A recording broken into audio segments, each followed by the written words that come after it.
Aloha everybody, here's your Manini Thought for the week. This Manini Thought, this week's Small Thought, is a follow-up posting to last week's Manini Thought. Last week's Small Thought was about the cost of housing in Hawaii, and that the whole goal is housing for all in paradise. Again, I honestly don't think that the cost of housing in Hawaii needs to be as ridiculous as it currently is. And I think a lot of us may share that thought. And again, it goes back. The reason being is because it goes back to a simple economics lesson of supply and demand. Obviously, as we know, when there's a huge demand for a good and there's a shortage in supply of that good, obviously prices will be extraordinarily high. Again, there's a huge demand for housing in Hawaii because Hawaii is paradise. Who doesn't want to own a piece of paradise?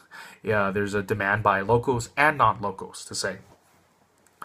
And the simple solution I mentioned in last week's posting was this: just increase supply. And we could definitely increase supply in 3 different ways. The first, I mentioned rethinking and redoing zoning and regulations in regards to development.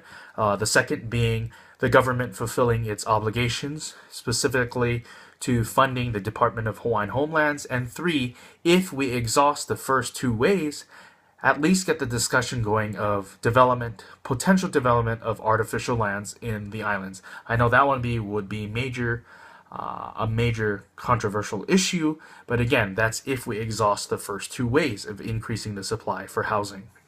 Again, this post is mainly pointed at that first way, rethinking and redoing zoning and regulations in regards to development.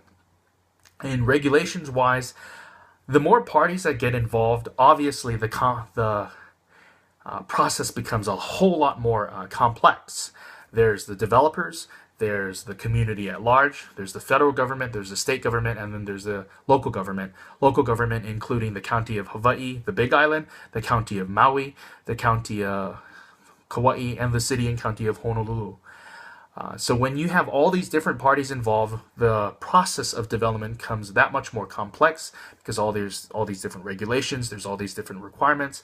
Again, some of these regulations are needed to an extent. Specifically at the federal government level, there's the environmental impact. Again, Hawaii has a natural beauty to it, and we want to preserve that beauty for future generations to enjoy.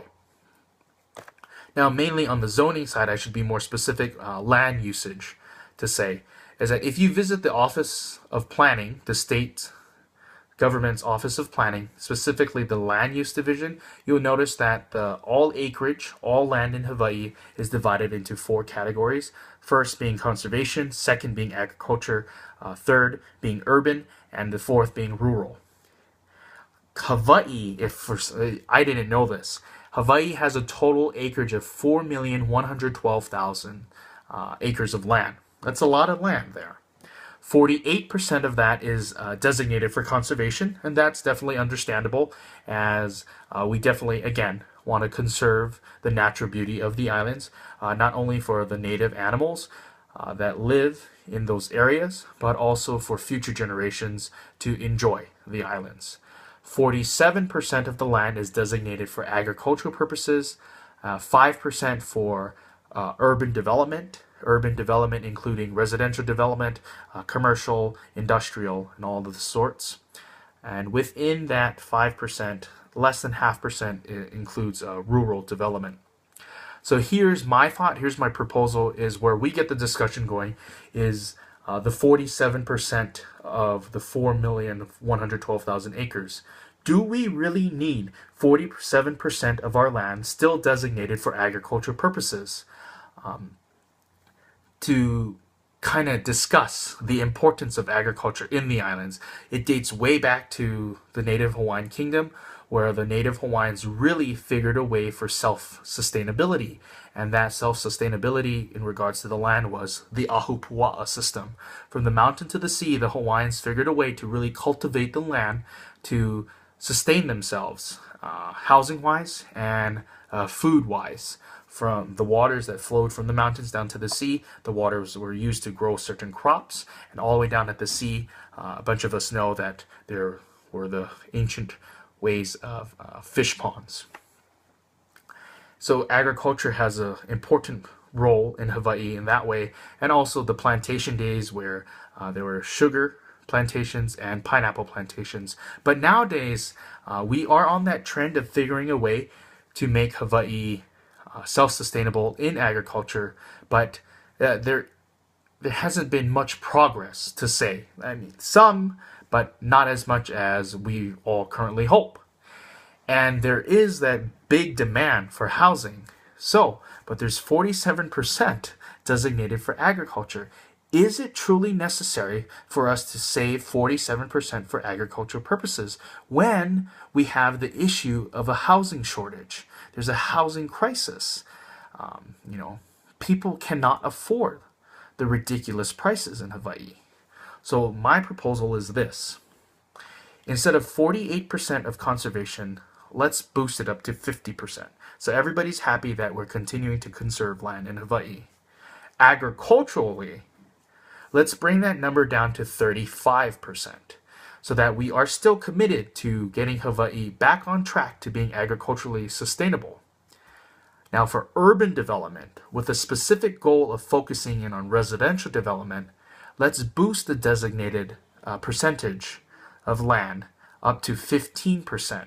So 15% would boost the total acreage to about 600, checking my notes here, about to 616,000 acres of land designated for urban development with a specific purpose of residential development. Again, we don't want to limit ourselves to only residential, as commercial, business-wise, industrial, it would open up gates and doors and opportunities to more economic growth in the islands. But with the specific purpose of designating more land to residential development, we have tapped into the opportunity to increase the supply. So again, the main purpose of this, the main discussion point is this. Is it absolutely necessary that we keep 47% of land designated for agricultural purposes? Can we bring it down to 35%? Boost up the urban designation to 15% and bring up conservation to 50%. So it'd go from currently 48% for conservation, bring it up to 50%. Current levels of agriculture designation is at 47%. Bring it down to 35%, so we're still committed to becoming agriculturally sustainable. And urban development, urban with a mixture of rural in there, urban development, bring it up from 5% up to 15%. That much more acreage designated for urban development, urban again, with the main purpose of residential. Increase the supply of land available for housing development. There's the potential right there to increase the supply of housing to offset the cost because of the huge demand for housing. I look forward to hearing your thoughts on this Manini thought. Looking forward to the discussion, and let's just keep the discussion going. Let's address the issues that are facing our beloved state of Hawaii, and let's continue to work for the betterment of the community at large. Aloha and mahalo.